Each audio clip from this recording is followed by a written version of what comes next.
Now students, we are going to discuss about properties of GI. In previous lecture, we have completed all things about GI. So it is our last lecture about GI, that is properties of geometrical isomers, about which first property is stability of GI. Okay, so what do you mean about stability? यहाँ पे stability को कैसे compare करोगे? Simple सी बात होगी ना भैया।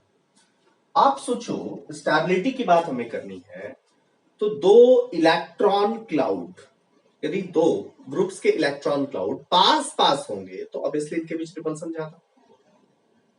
Okay, electron cloud दो ग्रुप के इलेक्ट्रॉन क्लाउड पास पास होंगे देन इसकी स्टेबिलिटी मतलब दो इलेक्ट्रॉन क्लाउड पास पास, सेम नेचर का चार्ज, पास पास, ऑब्वियसली अनस्टेबल होगा, ये दूर जाना चाहेगा। सो बुक्स में लिखा हुआ रहता है कि generally trans form is more stable. पहली बात तो जनरली बोल के वो बचते हैं।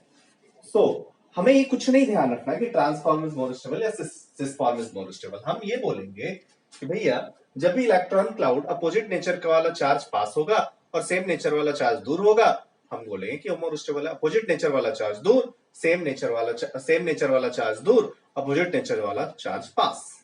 हमें बस यही पता है। Okay, now come two questions. First question यदि मैं बोलूं C double bond C CH3 HH, यहां पे भी लू CH3 H। अब मैं आपसे बोलूं कि सिस, पहला वाला आपका सिस दिख रहा है, दूसरा वाला ट्रांस दिख रहा है, तो बोलते हैं भैया देखो यहाँ पे दोनों ग्रुप, दोनों के इलेक्ट्रॉन क्लाउड पास पास है, ये लेस स्टेबल होगा, this one is more stable. So यहां से लोग रूल बना लेते हैं कि trans form is more stable than cis form. लेकिन जब भी आपको ये लिखना हो तो हमेशा क्या लिखेंगे? Generally trans form is more stable than cis form. क्यों? बल्कि पास, सिस में बल्कि ग्रुप पास, यहां पे ट्रांस में बल्कि ग्रुप दूर। लेकिन इसका मतलब ये नहीं है कि बल्कि पास और दूर के कारण भी ट्रांसिफॉर्म मोर स्टेबल होगा। Why? Come with more examples.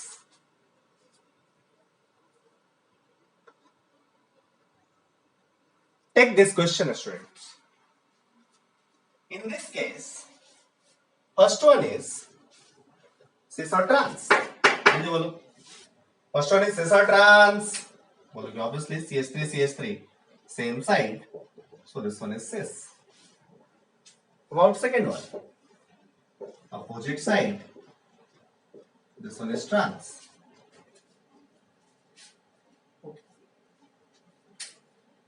First one is same side cis, second one is opposite side, आपने बोल दिया trans। अब चलते हैं कौन मोर स्टेबल है।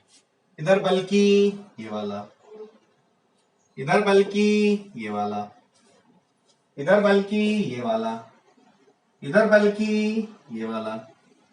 अब देख रहा हूं कि यहां पे बल्कि पास है, यहां बल्कि दूर है, यहां पे स्टेरिक क्राउडिंग कम है, यहां पे स्टेरिक क्राउडिंग ज्यादा है।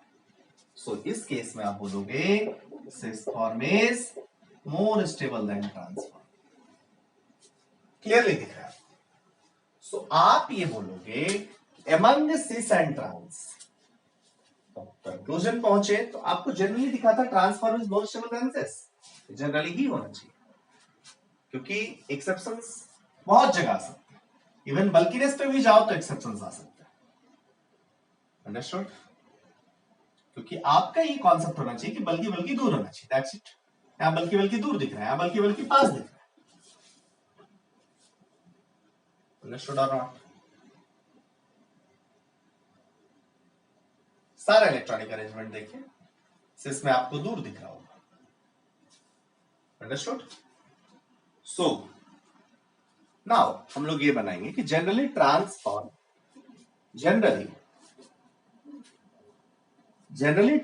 Is more stable than cis form. कहां हो सकता है? पहला एक्सेप्शनल केस। एक्सेप्शनल केस क्या? Conceptual case. ये कॉन्सेप्ट है, इसमें कोई एक्सेप्शन नहीं। नेक्स्ट, अपोजिट नेचर का चार्ज,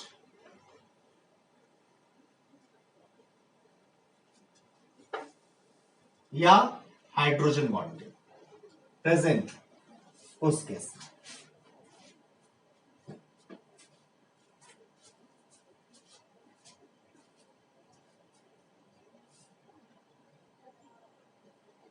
दिख रहा होगा आपको। इन दिस केस एक केटायन दूसरा एनायन पास है, केटायन एनायन दूर है, ऑब्वियसली यहाँ पे सिस है और ये ट्रांस है, पास अपोजिट नेचर के चार्ज पास, सो इस केस में भी cis greater than trans. Clear होगा। इस केस में भी stability of cis will be greater than trans.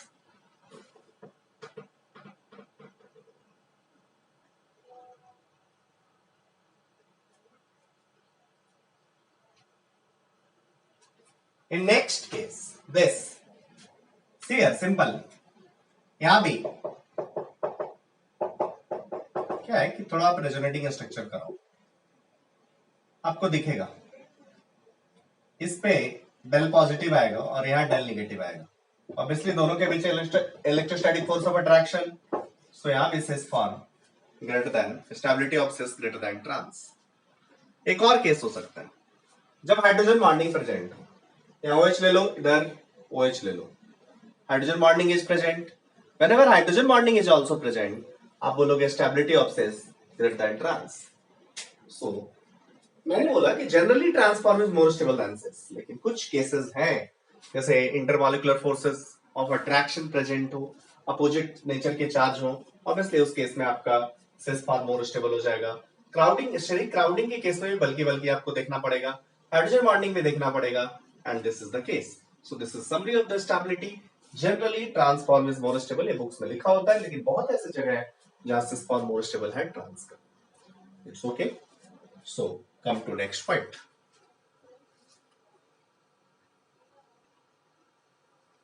Now come to next property, which is dipole moment.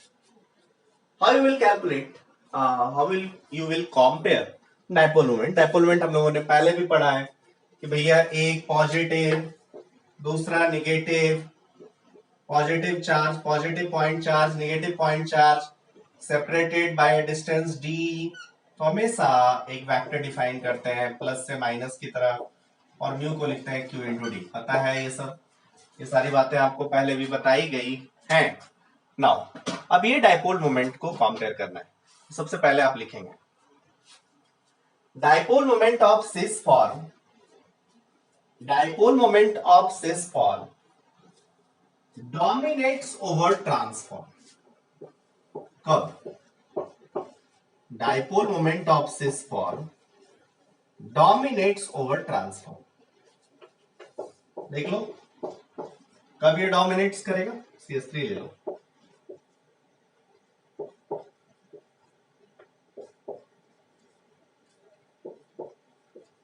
When same type of groups are present. It's very easy. हम लोगों ने chemical bonding में भी इसको किया था। देख रहे हो CH3 आप बोलोगे यहां पे जो डाइपोल मोमेंट का डायरेक्शन होगा और यहां पे जो होगा, ये दोनों वेक्टर अपोजिट, ये दोनों vector same side, so obviously cis greater than trans होगा। नेक्स्ट पॉइंट लिखेंगे if nature of groups are different, if nature of groups are different, then dipole moment can be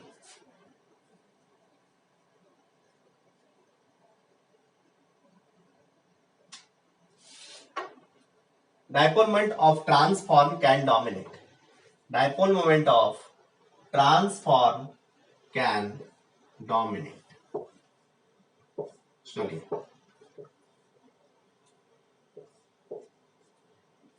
ये देखिए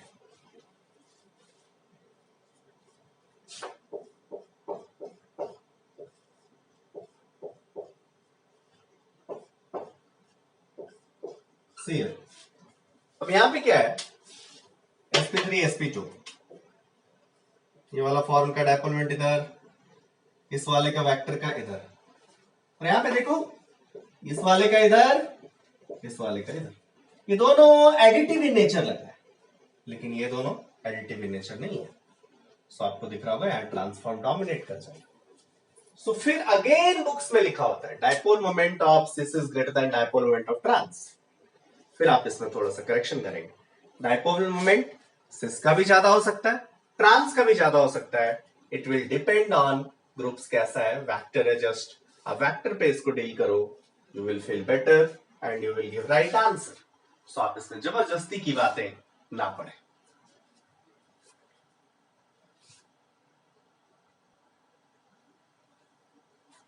बोलेंगे आप सिस्टांस या सेम नेचर की बात कर रहे हो, पोलरिटी वगैरह वगैरह, पोलर नॉन पोलर, ये सारी कहानी हम लोगों ने पहले भी करी थी। लेकिन जनरली बॉइलिंग पॉइंट जो डिपेंड करता है वो डायपोल मोमेंट पे डिपेंड करता है।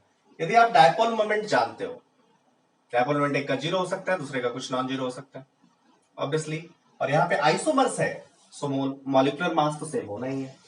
सो ऑब्वियसली इस केस में जो अभी हम केस पार्टिकुलर डील कर रहे हैं, इसमें मोस्टली क्या लगभग जगह ऐसा ही होगा जिसमें कि बॉइलिंग पॉइंट उसका ज्यादा होगा जहां डायपोल मोमेंट ज्यादा होगा।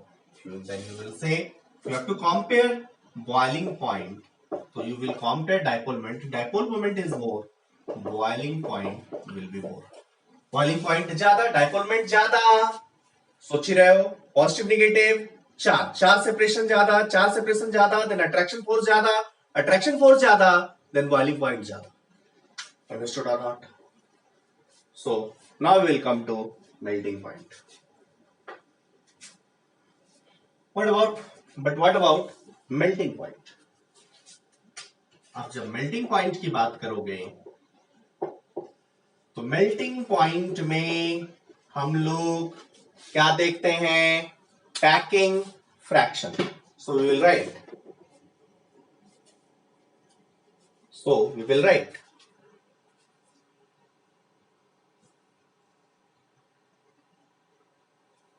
what you will write?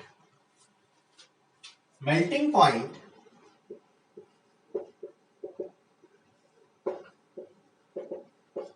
depends on packing fraction or packing efficiency. Melting point will be more if packing efficiency will be more. आपको दिखेगा ट्रांस, एक ट्रांस दूसरा पॉट ट्रांस, ट्रांसफॉर्म, आप बोलोगे packing efficiency of trans is more than cis, पूरा एकदम symmetrical arrangement होगा। Packing efficiency और packing fraction of trans form is more than sis.